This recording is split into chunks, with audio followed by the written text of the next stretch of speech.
आज ही Doubtnut app download करें। Doubtnut पर होगा अब आपके सभी मैथ्स, केमिस्ट्री, फिजिक्स और बायोलॉजी डाउट्स का सफाया। बस अपने क्वेश्चन की फोटो खींचो, उसे क्रॉप करो और तुरंत वीडियो सोल्यूशन पाओ। Download now. नमस्कार दोस्तों, डाउटनेट में आप सभी का स्वागत है। दोस्तों आइए बढ़ते हम अपने प्रश्न की तरफ। निम्नलिखित गद्यांश को ध्यान पूर्वक पढ़कर पूछे गए प्रश्नों का उत्तर दीजिए। प्राचीन भारत में शिक्षक को पिता से अधिक महान बताया गया है। समाज में उसका स्थान सर्वोच्च था। श्वेताश्वतरो उपनिषद में गुरु को ईश्वर के पद पर रखकर उसे परम श्रद्धास्पद बताया गया है। शिक्षक अपने ज्ञान के प्रकाश से अज्ञानता रूपी अंधकार को दूर भगाता है और समाज को नई शिक्षा देता था। आप स्तंभ धर्म सूत्र में इसलिए कहा गया है कि शिक्षक को अपने गुरु को भगवान की भांति मानना चाहिए।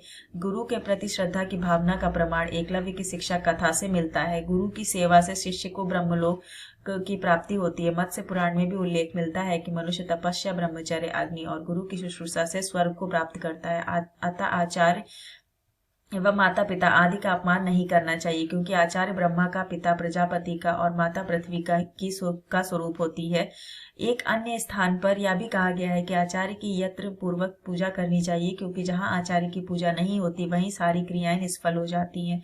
शिक्षक उच्च चरित्र वाला, अपने विषय में पारंगत, वाक चतुर, तार्किक, रोचक, कथाओं का ज्ञाता एवं सदाचारी होता था।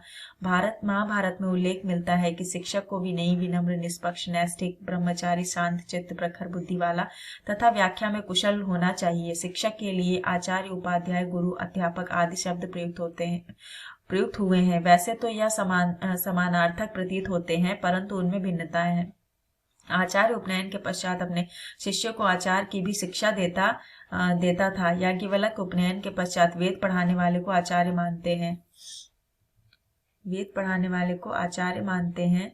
मनु के अनुसार जो ब्राह्मण शिष्य का यज्ञोपवीत करके उपनिषद सहित सब वेद की शाखा को पढ़ाता है उसे आचार्य कहा जाता है।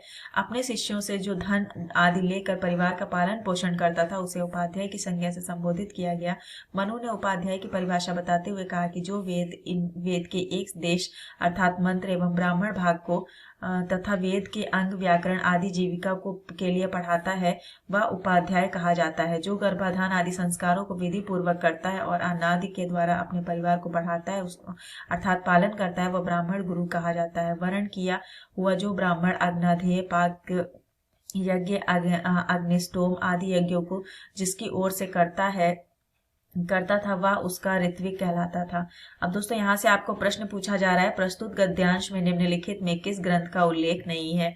तो दोस्तों आइए थोड़ा सा 4 विकल्पों की अपने चर्चा कर लेते हैं। पहला विकल्प है आपका मत्स्य पुराण, दूसरा विकल्प है आपका याज्ञवल्क्य की स्मृति, तीसरा विकल्प है आपका महाभारत और चौथा विकल्प है आपका श्वेतरो उपनिषद। तो दोस्तों यहाँ पर हम देख पा रहे हैं कि यहाँ पर जो आपके मत्स्य पुराण, आपका महाभारत और आपका श्वेताश्वतरो उपनिषद, इन सभी का उल्लेख मिलता है। लेकिन दोस्तों यहाँ पर जो आपका खा विकल्प दे रखा है याज्ञवल्क्य स्मृति, इसका उल्लेख नहीं मिलता है। का उल्लेख